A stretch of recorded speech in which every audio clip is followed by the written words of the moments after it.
What's the worst scam you fell for when you were young and gullible? Had just taken a dump on a public toilet, came out to wash my fingers, but had nowhere to place my Game Boy. Some man offers to hold it for me while I wash my hands, and next thing you know, little idiotic 6-year-old me no longer had a Game Boy. Edit. Apparently you need to wash your hands and not only your fingers, that's my bad. I'll keep the money safe. Yeah dad, I've not seen most of that money. Got scammed by a taxi driver in Rome. The fare was €25 and I got the money ready and separate prior to the journey. When I got to my destination I gave him the money, but he swapped one of the notes and said I only gave him €15. I was getting my bags and didn't think anything of it, just apologized and gave him another €10. Didn't realize till he drove off. I know it's a small amount of money, but I still kick myself to this day. Mom, if you tell me the truth I won't be mad. I never fell for any. But my dad is an idiot. He carried on conversations through Facebook with a female Army LT that was coming home from Iraq in a few months. She had discovered a trove of gold in one of Saddam's palaces, and needed a place to hide it from her commander for a few months, and she thought my dad's farm would be perfect. My brother and I found out about 4 months into the whole thing and laughed our asses off. A man in New York City approached me at a parking meter and asked if I had 4 quarters for $1. I handed him 4 quarters. And then he smiled, and walked away slowly. I was too bewildered to even be upset. Kids, wake up. It's 8 o'clock, you're late for school. Narrator, it was actually 7:15. That a career would make my life fulfilling. I got one of the keys that car dealerships send in the mail with the, if it fits, you win a free car, postcards. Drove 20 minutes out to the dealership. They wanted my email and phone number and asked if I would wait in the lobby for a salesperson to help me. The sales rep straight up told me that it was just a promotion. The key wasn't actually for a vehicle despite looking like one. So I wasted almost 2 hours of my life between the driving and time at the dealership. Then of course I had to go through with unsubscribing from their ads and texts. I was in college and playing COD Black Ops late at night shortly after it came out. In the middle of a round, my phone rang and it was a robot from Visa, saying my debit card had been compromised and I should enter my 16-digit card information. Well, I wanted to continue on with my round as fast as possible, so I typed in the number. Then when the robot asked me for the expiration date is when I realized my mistake and told my friends I had to go. Called and cancelled the card right away. A friend, wanting to help me build a PC because you get so much more bang for your buck. Me having been friends with him for a decade, trusted he knew what he was doing and wanted to help. Lots of red flags along the way, like telling me he ordered the things before I even asked him to do it, or asking me for the money before I got the PC. But I had no reason not to trust him. Then several weeks later I finally got my bang for my buck PC, which was mainly outdated laptop parts. It was terrible. I was promised Skyrim on Ultra and I got Skyrim on lowest possible setting in 1280 by 1080 to get 40 females. He still technically owes me money as he didn't spend the full amount, but he refused to give it to me, even when I was living off $20 a month for a while, so I just stopped talking to him. When I was a kid in the mid-80s, a guy in a van told me he lost his dog and asked if I would help him look for it. I was like, sure thing, mister. Luckily my mom came out of the house before I got in the van. I almost got Johnny Goshed. Herbalife. My parents weren't familiar with MLMs, so they couldn't have warned me. Lost $1K plus savings while barely 18, before realizing it's a scam. Some dude on Roblox wanted me to join his world. I went ahead and did it, and it asked for me to log in, to verify that it was me. It said, server shutting down in 60 seconds, and counting down, so I rushed to do it without even thinking twice. Luckily my mom contacted the Roblox support team and after days of trying to get them to do something, I got the account back. Quite a clever scam for using on 8-year-olds like me at the time. Fucking piece of shit. Higher education will get you a better job and is totally worth going $100K in debt for, to date. The highest paid job I've gotten with my education is $15 each. My girlfriend with no high school gets paid more than me. Student loans. Fuck student loans. You have won a brand new iPhone. Enter your details to collect your prize. 12 years old me was ecstatic. My dad, who got a surprise £150 extra on the phone bill, was less so. Sea monkeys looked nothing like the comic books promised me they'd look. I'd seen the ads in the comics for years and dreamed about having my own underwater kingdom of little buddies who'd swim up to the side of the bowl and smile at me every day, but back in those days in Australia we just didn't get any of the cool stuff that was advertised in US comic books.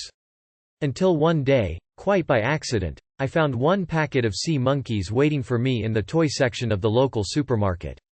Just the one. I was so excited I nearly peed my pants on the spot. And after racing home, commanding my dad to locate an empty fish tank, setting everything up and then waiting for days and days for the sea monkeys to hatch, they turn out to be shrimp. About to graduate from high school, and got an interview for a potential summer job. Showed up to find a group of 10 to 15 other high schoolers and we all sat through their hour-long presentation before they wanted to interview us. It was Vector, trying to rope kids into selling Cutco knives. Thankfully it sounded sketchy to me, 18-year-old female going into strangers' houses, and told them I wasn't interested and walked away. But not before they'd tried. "You were really engaged during the presentation, we think you'd be great on the team." I guess because I didn't fall asleep or immediately walk out. So glad I dodged that bullet. Publishers Clearinghouse sweepstakes. My 7-year-old brain was sure that they would only pick you to win if you subscribed to some of the magazines. So I filled out the form and mailed it in, positive that my parents would be very pleased when the giant check and balloons arrived. Instead I got yelled at when the first magazines started arriving, and spent a year getting 12 different mystery and sci-fi magazines delivered to me while I worked off the subscription costs doing extra chores every weekend. Ed McMahon fucking conned me. Literally any, win a free iPhone, ad. Department store credit cards. Get that dope discount and then never receive a statement or card until it's in collections with fees. I refused to shop at Macy's because of this. I was going to rent a house with a guy the first knew through a friend. I was a sophomore in college and he was a few years older than me already in the workforce. We agreed that we would go 50-50 on the utilities, but he suggested that I put them all in my name so I could build a credit score. I thought it was a great idea. Turns out he was deadbeat and wouldn't be able to get them in his name. I found this out after he routinely stiffed me on his share of the utilities. Probably lost $1,000 on his great idea before we both moved out. The earlier we get there, the earlier we can leave. I was about 6 and visiting my uncle's house. Suddenly I see a small stool with a drawer in the seat, so I ask him what it was. He says that's really cool and I should put my hand on the seat. It was a small wood-burning stove and I burned my whole hand. Sad face. Columbia House and their 12 CDs for 1 cent. Outpatient surgery due to a narrowed esophagus with surprise out-of-network anesthesia. Everything in network when I went in. Came out feeling like I'd done the adult thing to get it checked out, and a couple months later I get a bill for $2.03 from the attending anesthetist that my insurance would help me with. Enrolling at University of Phoenix. Absolutely worthless expensive credits that don't transfer anywhere. Santa Claus. My parents asked me to write what I want for Christmas in a piece of paper, and put it inside the sock. I wrote I wanted a bike. Christmas passed, no gifts. Parents told me Santa must have been stuck in an aerial traffic jam somewhere and I believed it. Here, I'll give you these 5 shinny new pennies for that 1 dirty quarter. You get 5, and I'll get 1. From a friend's older brother when I was like 6 or 7. It was always stupid shit like that. Give my parents my Christmas money, to keep safe, I was desperate for a job with no callbacks. Finally get a hit. Sales job. I hate sales, but a paycheck is a paycheck. Show up for my interview, and it's multiple people getting pitched. 100% commission MLM crap. They were actually encouraging us to hit up family and friends. There was some poor guy there who I can only describe as Gil from The Simpsons, scribbling notes like a madman. The scammers said if anyone wasn't comfortable with this, they could leave.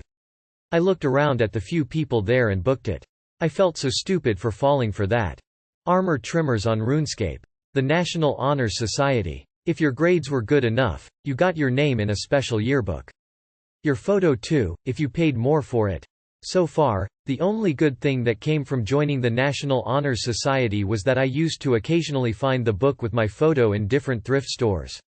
Hello, dorky 7th grade photo that I used because my 9th grade photo was even worse.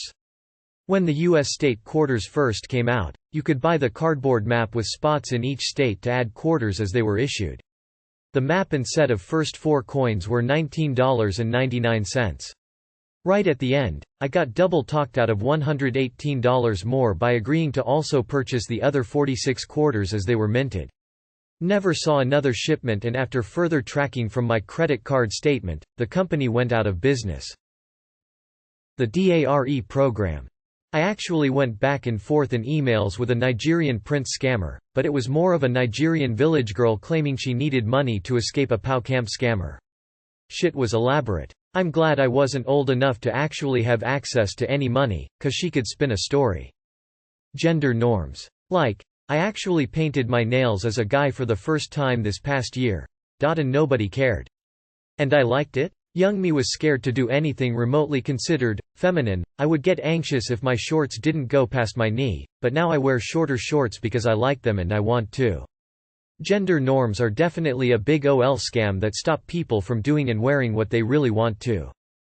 The strip club scam. You go into a seedy-looking strip club, sit down, and a waitress comes up and asks to join you. You then get billed for her drink, at insanely inflated prices. And if you don't have the money, they get a heavy to march you to the cash point.